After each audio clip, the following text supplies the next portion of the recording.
Les enfants de Dieu sont appelés à être les représentants du Christ, à manifester au monde la bonté et la miséricorde de leur Sauveur. Comme Jésus nous a révélé le caractère du Père, ainsi nous devons le révéler lui-même à ceux qui ne connaissent pas son tendre amour et ses compassions. Comme tu m'as envoyé dans le monde, dit Jésus, je les ai aussi envoyés dans le monde.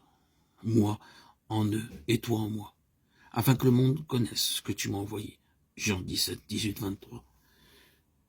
L'apôtre Paul écrivait aux chrétiens de Corinthe, vous êtes manifestement une lettre de Christ, connue et lue de tous les hommes. 2 Corinthiens 3, 2, 3.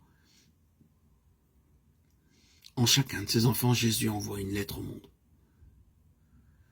Si vous êtes son disciple, vous êtes la lettre qu'il envoie à la famille où vous logez, au village, à la rue que vous habitez.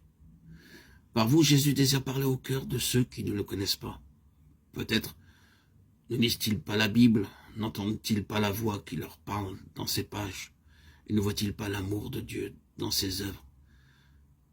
Mais si vous êtes un véritable représentant de Jésus, il est possible que, par vous, il soit amené à comprendre quelque peu sa bonté, à l'aimer et à le servir.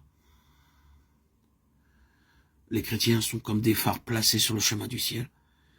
Ils doivent réfléchir sur le monde, la lumière qu'ils reçoivent de Jésus-Christ. Leur vie et leur caractère devraient être tels que d'autres puissent obtenir par eux une juste conception du Sauveur et de son service. Si nous le représentons fidèlement, nous ferons paraître son service attrayant, comme il l'est en réalité.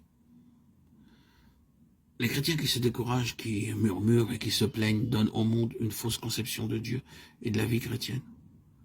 Ils font croire que le Seigneur n'aime pas voir ses enfants heureux. Et ils portent un faux témoignage comme contre notre Père céleste. Alors Satan jubile quand il peut entraîner des chrétiens à l'incrédulité ou au découragement. Il est heureux quand il voit que nous manquons de confiance en Dieu et que nous doutons de son désir, de sa capacité de nous sauver. Satan aime à nous faire croire que les dispensations divines nous porteront préjudice. C'est son œuvre de nous représenter le Seigneur comme dénué de miséricorde et de compassion. Il dénature les faits et remplit les imaginations de notions erronées au sujet de Dieu. Et nous nous arrêtons trop souvent aux caricatures de Satan au lieu de chercher à connaître le vrai caractère de notre Père, que nous déshonorons par notre manque de confiance et nos murmures. Satan s'efforce toujours de représenter la piété sous un jour sombre et désire faire paraître la religion pénible et fastidieuse. Aussi, quand le chrétien présente dans sa vie le christianisme sous ce faux jour, son incrédulité confirme le mensonge de Satan.